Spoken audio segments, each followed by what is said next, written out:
20h29, l'invité de notre page culture ce soir s'appelle Médard Kouassi.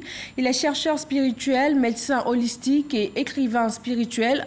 On parle avec lui de la force de la pensée, comment tirer profit de la puissance de votre pensée. C'est le titre de son livre d'une centaine de pages paru cette année 2018.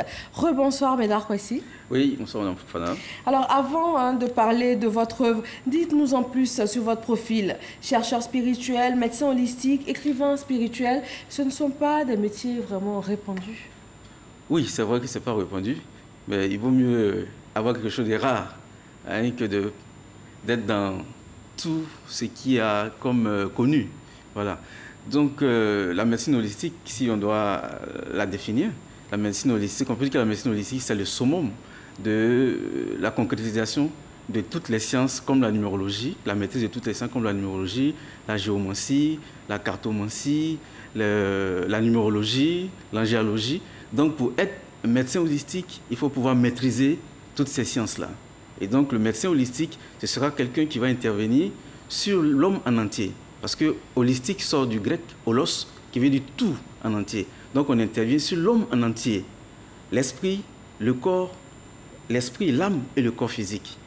Alors, M. Kouassi, est-ce que ça ne relève pas un peu du mystique, du surnaturel? Mais qu'est-ce qui n'est pas mystique? L'homme lui-même est un mystère. Regardez la naissance de l'homme. À partir d'une goutte d'eau, d'une goutte de sperme, regardez tous les os et toute la chair. Donc l'homme lui-même est un mystère. Donc la vie est un mystère.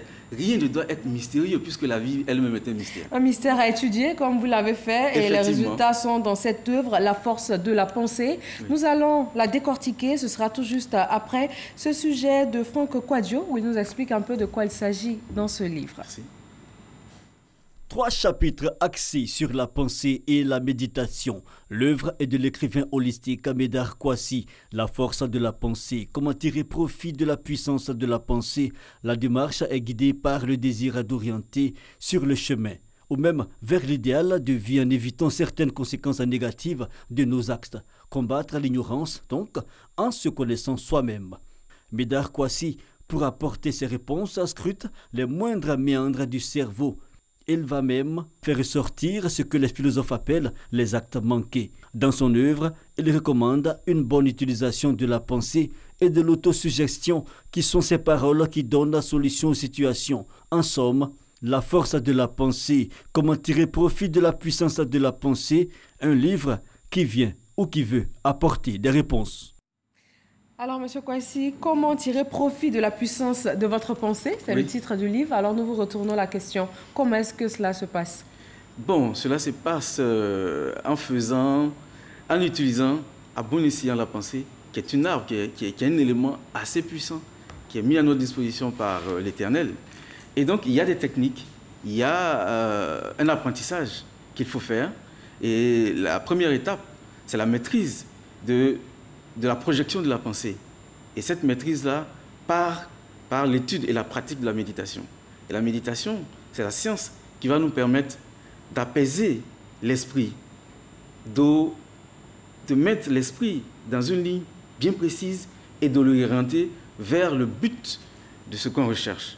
Et voilà comment on peut utiliser la pensée à bon escient pour s'attirer ce qu'on veut comme élément dans la nature. Alors, vous avez parlé de technique, vous avez parlé d'acquisition au fur et à mesure. Concrètement, est-ce que c'est aussi facile que vous le dites? Comment est-ce qu'on peut vraiment capitaliser, vraiment utiliser sa pensée pour avoir des actions sur notre vie au quotidien? Oui, il faut dire que c'est pas... Mais rien n'est facile dans la vie. Hein? Même manger, quelquefois, on a des difficultés pour manger, même pour dormir. Donc, rien n'est facile dans la vie. Bon, il faut dire que moi, j'étudie quand même la spiritualité depuis près de 35 ans. Et donc, il faut avoir une discipline de vie. Il faut pouvoir étudier les sciences dont j'ai parlé et il faut pouvoir avoir une discipline de vie. Et cette discipline de vie part du fait qu'on doit avoir une alimentation saine, on doit avoir des pensées saines, on doit avoir des fréquentations saines, on doit être sain de corps et d'esprit en général pour pouvoir projeter de façon efficiente cette puissance qu'est la pensée. Alors, M. Kwasi, vous dites que la réussite se programme, mais comment est-ce qu'on la programme? Est-ce que tout le monde ne veut pas réussir? Mais si tout le monde veut réussir, justement, tout le monde veut réussir. Mais comment réussir? C'est ça, c'est pour ça que nous avons écrit ce livre. Donc justement, comment est-ce qu'on programme cette réussite? Oui, la programmation de la réussite est assez simple et assez compliquée. Assez simple parce qu'on vous donne les techniques. Dans ce livre, vous avez les techniques des autosuggestions. Une autosuggestion est disons, un groupe de mots, une phrase qu'on se répète. Autosuggestion, qu'on se suggère soi-même. Et à force de se suggérer, ça prend forme et ça devient de la réalité. Et donc, celui qui veut réussir va faire cette programmation. Et la programmation se fait par ces autosuggestions. Et il y a des moments qu'il faut utiliser. Là, on parle maintenant de la loi du rythme.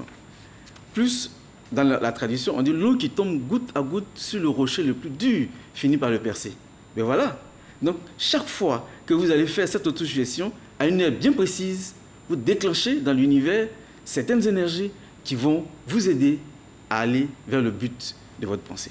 Alors, vous parlez aussi des causes des échecs, c'est en page 26. Quelles sont ces causes? Oui, les causes des échecs, c'est la jalousie, c'est le manque de pardon. Parce qu'en fait, c'est dans le cœur que se trouve la porte de toutes les réussites, de toutes les chances. Et quelqu'un qui a le cœur chargé, quelqu'un qui est rempli de rancune, ne peut pas réussir dans la vie. Parce que la porte étant fermée, aucune énergie positive ne peut rentrer dans son cœur et toucher son esprit pour débloquer cette énergie de pensée, pour acquérir, pour toucher et acquérir ce qu'il doit avoir. Donc, les causes de l'échec, il ne faut pas être jaloux. Il faut plutôt prier pour les personnes qui réussissent et chercher à comprendre comment elles ont fait pour réussir, pour passer sur ce chemin-là pour réussir. Pardonner, pardonner, pardonner. Pardonner soi-même et accepter le pardon des autres. Voilà les causes des échecs. Les gens ne réussissent pas parce qu'ils sont jaloux. Les gens ne réussissent pas. Ils sont méchants, ils ne sont pas positifs. Vous parlez, vous donnez ici quelques affirmations positivantes, notamment, je prends cette phrase, « J'aime l'argent et je m'en sers sagement, constructivement et judicieusement ». Est-ce que avoir cette pensée régulièrement nous permet d'acquérir des biens matériels, d'avoir de l'argent? Ben oui, bien sûr.